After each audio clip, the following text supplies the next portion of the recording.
Привет, друзья! С вами снова Антон на канале Специи по вкусу. Это второе видео из моей серии про французские блины. Сегодня я вам покажу мой любимый рецепт тоненьких французских сладких блинчиков, которые я обычно делаю по субботам. Этот рецепт занимает немного дольше времени, чем предыдущий рецепт, который был в моем прошлом видео, но тем не менее он тоже совсем очень быстро делается, тем более я его очень сильно упростил, и я вам сейчас все покажу. И так как мы живем в веке автоматизации, вот мы будем использовать миксер или блендер, как он называется, блендер. В блендер насыпаем 150 граммов обычной муки, туда же сразу наливаем 375 граммов молока. Какое молоко, в принципе, никакой разницы нет. Если есть жирное, оно будет немного вкуснее. В принципе, никакой разницы. Теперь туда же насыпаем 2 столовых ложки сахара, вот так вот с горкой. И, в принципе, по вашему вкусу. Если хотите более сладкий, насыпьте больше сахара, но тогда краешек вашего блинчика будет очень такой сухой и будет ломаться.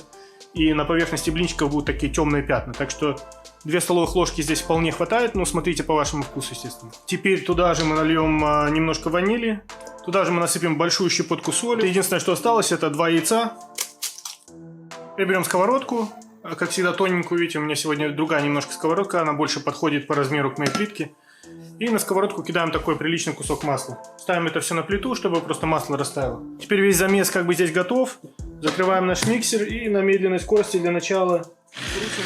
Потом постепенно увеличиваем скорость и крутим, пока в нашей смеси не останется совсем никаких комков и примесей. Теперь, когда масло растопилось, переливаем его в миксер. Ну вот и все, мы покрутили нашу смесь, наверное, минуты 2. Я думаю, что в ней комков больше нет. Переливаем ее в более удобную какую-нибудь посудину. Вот такой получился замечательный замес. Сейчас мы его оставим в сторону минут на 20, для того, чтобы клейковина в муке набрала воды и чтобы она немного набухла и расслабилась.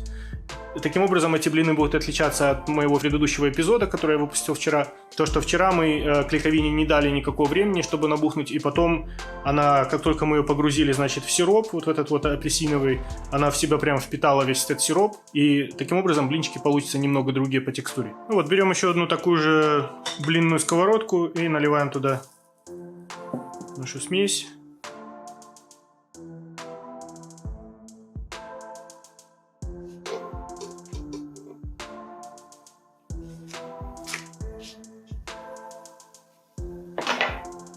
Вот такие получаются совсем, видите, они тоненькие такие блинчики, но они, тем не менее, очень мягкие. Вот, и сейчас мы их нажарим целую телегу и будем в них потом что-нибудь заворачивать.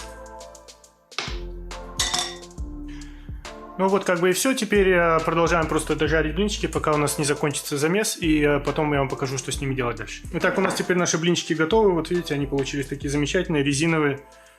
Вот такие вот, растягивающиеся. Очень-очень классные. Они очень хорошо подходят, если вы хотите их, например, с шоколадом или с кофе утром. Или, может быть, вы хотите в них что-нибудь завернуть. Давайте я вам покажу, что можно в них завернуть. Вот у меня есть вот такой вот творог. Такой прессованный сухой творог. Мы его сейчас немножко разобьем вот так. Туда добавим немного молока или сливок. У меня есть сливки. Вот чуть-чуть добавим сливок туда. И теперь туда можно добавить мед или варенье, или любую сладость, или просто даже сахара, если вам так хочется. У меня здесь кленовый сироп есть, я добавлю немного кленового сиропа. Берем вот такой вот блендер. Блендером это все перемешиваем до однородности, пока не получится такая вкусная густая масса такая. Ну вот, а у нас теперь есть такая вот смесь. Смотрите, здесь у нас ваша любимая сладость, например, мед или варенье какое-нибудь. И какая-нибудь жидкость, типа молока, даже можно воды, но на воде будет не очень вкусно. Молоко или сливки какую-нибудь возьмите вот сюда. Просто чтобы сухой творог, немного разжижить его. Опять же, видите, что получается? У нас с этой стороны блины очень красивые, а с этой стороны они не очень такие. Поэтому мы всю пачку перевернем вверх ногами, чтобы просто для удобства. И теперь туда кидаем такую хорошую столовую ложку нашей смеси творога и делаем их красиво как-нибудь. Я думаю, что наверняка у вас есть больше опыта наведения красоты в блинах. По мне так главное, чтобы вкус был хороший. Вот так можно смазать и разворачиваем. Ну и так далее. И вот получаются такие красивые блинчики разного цвета с творогом. Это очень-очень-очень вкусно. С кофе утром это очень замечательно. Остатки творога, естественно, мне. Не знаю, вы раньше пробовали сами так делать или нет. Вот у меня есть, например, вот мороженое вот такое. Вот берешь немного мороженого, заворачиваешь его вот так вот в блинчик, разрезаешь, получается такие вот суши с мороженым и с блинчиками как бы. Вы в следующий раз будете делать блинчики, если у вас дома есть мороженое, попробуйте обязательно. Вот как бы и все. Этот рецепт всегда получается замечательно, как вы могли видеть.